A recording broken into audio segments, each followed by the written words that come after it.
अभी ये जो माध्यम है, तो इस विषय में हम पवन कुमार दास शास्त्री महाराज जी के पास जाना चाहेंगे। महर्षि, हम ये आपसे जानना चाहते हैं कि हमारे चाहे ये पुराणों में हो या फिर इस प्रकार से जो धर्म ग्रंथों में विविध पात्र हैं, तो वो जिस प्रकार से समाज के सामने प्रस्तुत होने चाहिए, लेकिन वास्तविक रूप से ऐसी घटनाओं में उनको एक विकृत स्वरूप में प्रस्तुत किया जाता है। तो इसका लोगों के सामने प्रस्तुतिकरण का इसका महत्व क्या है?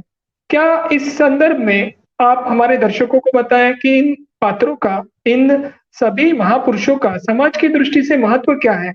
और साथ ही साथ जो भी कलाकार इस पात्र को प्रस्तुत करने जाता है, क्या उसने इस बारे में विचार करना नहीं चाहिए? इस विषय में आप अपने विचार यहाँ पर हम सभी को समक्ष रखें।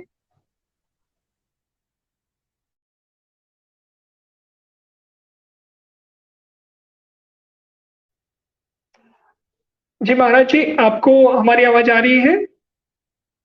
यानी ये जो आध्यात्मिक पात्र है, जो अपने पुराणों में कहें या फिर धर्म ग्रंथों में जो विविध और ये पात्र हमारे है, तो या विविध महापुरुष हैं, इनको योग्य पद्धति से समाज के सामने प्रस्तुत करने की आवश्यकता है। तो इसका महत्व क्या है, ये आप हमारे सारे दर्शकों को एक बार बताएँ, क्योंकि आप आध्यात्मिक क्षेत्र से हैं, तो इन आध्यात्मिक महापुरुषों का महत्व समाज की दृष्टि से क्या है?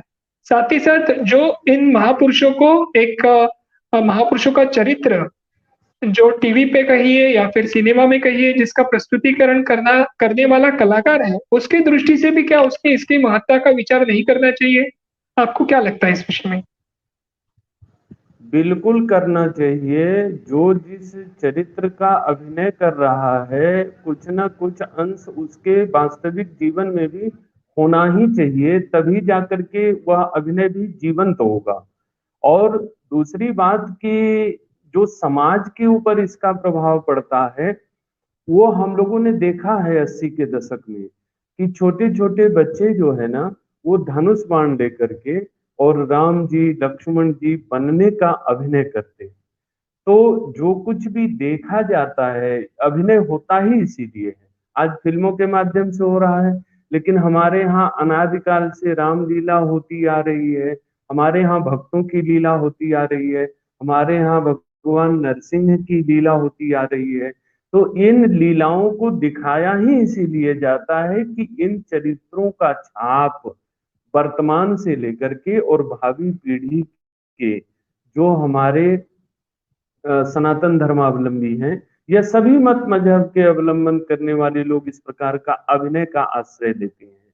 तो अभिनय जो होना चाहिए, हम लोग ये देखते हैं कि देश भर में, मैं केवल अयोध्या जी की बात नहीं करता, देश भर में जहां रामलीलाएं होती हैं, रामलीला के जो पात्र होते हैं वो प्रायः वैष्णव होते हैं जो राम जी का अभिनय करते हैं और लोग उनका चरण छूते हैं। लेकिन इस प्रकार के लोग जिनके चरित्र के बारे में लोग ये जानते हैं कि ये भक्षा-भक्ष को भी खाने वाले हैं, ये नाना प्रकार की अपेय पदार्थ को पीने वाले हैं, इनका जीवनचर्या जो है उसमें नैतिकता नाम की कोई चीज नहीं है, तो इनको किसी प्रकार से समाज आदर्श नहीं मानेगा। और इसका सीधा-सा उदाहरण है कि आज श्रद्धेय अरुण गोविल जी ने राम जी का अभिनय किया, जहाँ भी कहीं जाते हैं, लोग उनको अरुण गोविल जी के रूप में जानते ही मानते नहीं हैं। लोग चरण छूने के लिए विकल हो जाते हैं। अभी कल-परसों में इस प्रकार की बातें हुई हैं। रावण का भी जो अभिनय है, उस अभिनय की छाप भारतीय जनमानस पर या जनमानस पर किस प्रकार से पड़ती है, इसका प्रमाण है कि अरुण त्रिवेदी जी को लोगों ने सांसद चुन लिया, केवल एक जटाटवी गलत गलत प्रवाह पावित स्थले, और जहां कहीं भी जाते थे लोग उनको ये सुनाने के लिए। तो ऐसा जो शिव भक्त का चरित्र है, वो शिव भक्त के चरित्र के रूप में रावण को प्रस्तुत किया जाना चाहिए। जैसा हनुमान जी का रूप है, आपने हनुमान चालीसा का उदाहरण दिया, कानन कुंडल कुंचित केसा, हाथ वज्र ध्वजा विराजे, कांधे मूज जनेऊ साजे। और पुराणों में इसके उनके भी स्वरूप का वर्णन है। दासो अहम कौशलेन्द्रस्य रामस्य क्लिष्ट कर्मणा। उन्होंने लंका की धरती पर और उद्घोष करके कहा है कि मैं प्रभु श्री रामचंद्र जी का दास हूं।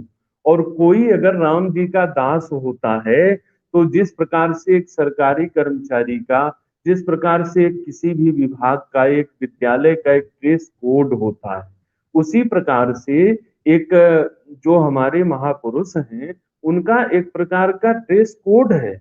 उनके चरित्र की एक रेखांकन उनका जो है वह पुराणों में वर्णित है।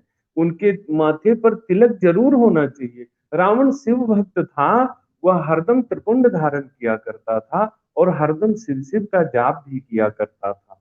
तो प्रभाव तो समाज के ऊपर इसी प्रकार से पड़ता है कि रामायण को देख करके छोटे छोटे बच्चे राम जी का अभिनय करने लगे, और अभिनय करने वाले निश्चित है कि वह श्री राम जी के आदर्शों को जीवन में अपना करके आगे राम जी बन सकते हैं। राम जी के रूप में राम जी का चरित्र जो है अपने जीवन में धारण कर सकते हैं। तो ये समाज के ऊपर जो प्रभाव पड़ता है और गहरा प्रभाव पड़ता है। लीलाएं होती ही इसीलिए है, नाटक होते ही इसीलिए है कि उसको देखने के बाद लोग उसका अनुकरण करें। तो राम जी का चरित्र, हनुमान जी का चरित्र और शिव भक्त के रूप में रावण का चरित्र भी कहीं न कहीं अनुकरणीय है। और रावण भी मरते समय में अंततः जो है उसने धर्म की सत्ता को स्वीकार किया है, उसने अपने जीवन के कमियों को स्वीकार किया है। तो राम जी को कोई अब स्पाइडरमैन के रूप में प्रस्तुत करे, कदापि संभव नहीं है। क्योंकि हम किसी भी दूसरे मत मजहब के लोगों के, महापुरुषों के, या जिनकी जिनके प्रति आस्था है, उसके हम चित्र को विकृत करके प्रस्तुत करें, लोगों ने उसका परिणाम भी देखा है। तो उतनी ही पीड़ा हम लोगों के अंदर भी है, और इस प्रकार से यह बहुत गहरा छाप डालता है। साधु को देख करके लोग साधु बनने का, तिलक देखकर तिलक लगाने का, और दूसरा कुछ देख करके उसको अनुकरण करने का प्रयत्न करते हैं। तो हमारे प्रभु श्री रामचंद्र जी का जो चरित्र है पुराणों में जिस प्रकार से वर्णित है, रामायण में जिस प्रकार से वर्णित है, उसके विपरीत दिखाया जाएगा। मैं एक छोटी सी घटना अयोध्या जी की बता रहा हूँ। कितनी सूक्ष्मता से लोग अनुसरण करते हैं और अनुकरण भी करते हैं। एक बार जो है सुग्रीव कम एज के व्यक्ति को बना दिया गया, और अंगद जो है ज्यादा एज के लोगों को बना दिया गया। दर्शकों ने तुरंत आपत्ति किया, ये कौन सी लीला हो रही है। सुग्रीव जो है उसका भतीजा है अंगद, और अंगद की अवस्था बूढ़ी बूढ़ा जैसा दिखाई पड़ रहा है, और सुग्रीव की अवस्था जो है वह युवा जैसी दिखाई पड़ रही है। तो लीलाओं को, नाटकों को, फिल्मों को इतनी सूक्ष्मता से लोग देखते हैं, और लोगों के भीतर उनकी जो छवि है उसके विपरीत कुछ भी होता है। जनमानस बहुत उद्वेलित होता है, बहुत आंदोलित होता है, अपार पीड़ा होती है। और इस नाते से हम लोग फिर इस बात को दोहरा रहे हैं कि हम लोग सरकार से भी ये आग्रह करेंगे कि इस प्रकार से सनातन धर्मावलंबियों की जो आत्यंतिक वेदना है, पीड़ा है, उस वेदना पीड़ा को समझते हुए हम फिल्म रिलीज हो जाएगा तब उसका बहिष्कार करेंगे। इसके पहले प्रतिकार करना चाहिए सरकार को। हम सब लोगों ने इसके लिए कंप्लेन भी दिया है, किया है। यह फिल्म रिलीज ही नहीं होनी चाहिए। जी महाराज जी, आपने जिस प्रकार से ये प्रत्यक्ष शास्त्र सभी के सामने प्रस्तुत किया कि ये जो भी पात्र होते हैं वो समाज में चरित्र निर्माण का कार्य करते हैं। अगर उन चरित्रों को हम योग्य पद्धति से प्रस्तुत करेंगे तो समाज उसका, जो समाज को प्रत्यक्ष रूप से लाभ होना चाहिए वो निश्चित होता है। और इसीलिए हमारे यहाँ पे ये जो लीलाओं का जो भाग है पहले से चलता आ रहा है। जी महाराज। रामायण ने बताया है, रामचरितमानस में, कि भगत जी भूमि भूसुर सुरभि सुरहित लाग कृपाल, और करत चरित धरि मनुज तन सुनत मिटहि जग जाल। प्रभु श्री रामचंद्र जी ने आदि पुरुष होते हुए, अनादि पुरुष होते हुए, देव पुरुष होते हुए भी मनुष्य के चरित्र को करके केवल दिखाया है। रामायण शब्द का अर्थ एक यह भी होता है, रामस्य ऐनम मार्गम जह स एव रामः, जो जिस मार्ग पर चल करके प्रभु श्री रामचंद्र जी ने दिखाया, उस मार्ग का नाम है रामायण। और उसका जी, अनुसरण करने के लिए भगवान भी सबसे कहते हैं कि जिस प्रकार से मानव धर्म का पालन किया जा सकता है, मैं केवल उस मार्ग का प्रतिपादन करता हूं, और इस प्रतिपादन करने के साथ साथ कुछ कहता भी हूं कि राजा का धर्म क्या होना चाहिए, प्रजा का धर्म क्या होना चाहिए, पिता का धर्म क्या होना चाहिए, पुत्र का धर्म क्या होना चाहिए।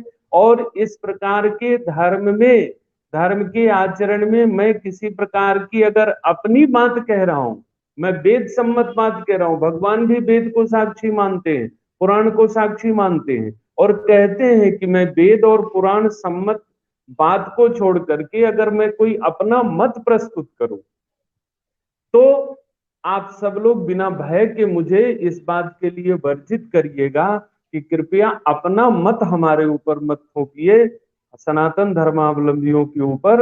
हाँ, आप वेद का मत बताइए, आप पुराण का मत बताइए।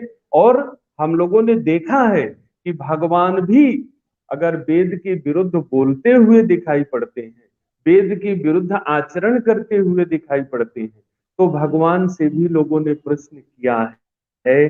भगवान कृष्ण से भी यह प्रश्न हुआ है, प्रभु श्री रामचंद्र जी से भी यह प्रश्न हुआ है, लेकिन लोगों को फिर उन्होंने स्पष्ट करके बताया कि नहीं, यह वेद मार्ग के अनुसार मनुष्य उचित आचरण इसी प्रकार का है।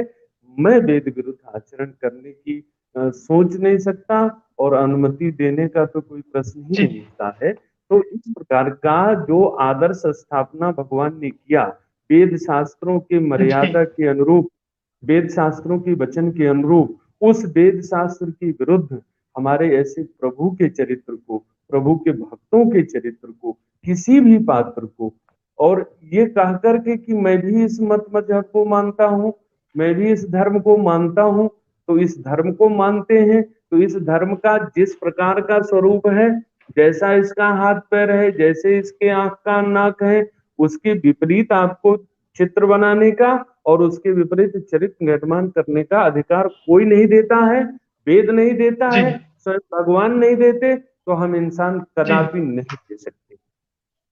जी, जी महाराज जी। आपने सच में जिस प्रकार से दर्शकों के सामने उसके पीछे का दृष्टिकोण और उसका महत्व बताया, इससे सभी दर्शकों को भी ये ध्यान में निश्चित आएगा कि ये छेड़छाड़ करना कितना समाज की दृष्टि से कितना ये हानिकारक हो सकता है। मैं सभी दर्शकों